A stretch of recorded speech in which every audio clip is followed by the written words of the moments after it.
Alors, là, l'idée, c'est de construire le symétrique du point A par rapport à la droite D. Donc, on a notre point A, la droite D. J'ai fait un petit dessin à main levée. L'idée, c'est qu'en fait, on trace ici une droite perpendiculaire à la droite D. Et qu'ensuite, on utilise le fait qu'il y a un milieu, ce point-là. Et le point qu'on va obtenir ici, ce sera le point A'. Donc, l'idée, c'est de faire cette construction avec les outils de géométrie qu'on a à notre portée. Bon, bah, si on a besoin de faire un angle droit, on sait très bien ce qu'il faut utiliser. Il faut utiliser l'équerre.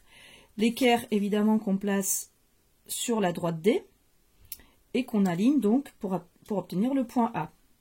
On voit bien que le point A', il est de l'autre côté de la droite D, donc ça ne sert à rien de tracer à gauche. Donc là, on commence à tracer vers la droite. Ensuite, on reprend pour finir le tracé. Toc. On continue un petit peu plus loin que nécessaire, parce que justement, c'est pas trop encore pour le moment où s'arrêter. Le point qu'on a ici, c'est donc le point I, qui doit être milieu du segment AA'. Ça veut donc dire qu'en fait, alors là, j'ai oublié de mettre l'angle droit, ça veut donc dire que cette longueur IA, elle soit égale à la longueur IA'. Et bien pour reporter cette longueur IA, qu'est-ce que je fais? Je pointe donc sur le point I, je prends la longueur IA, et cette longueur-là, je la reporte de l'autre côté.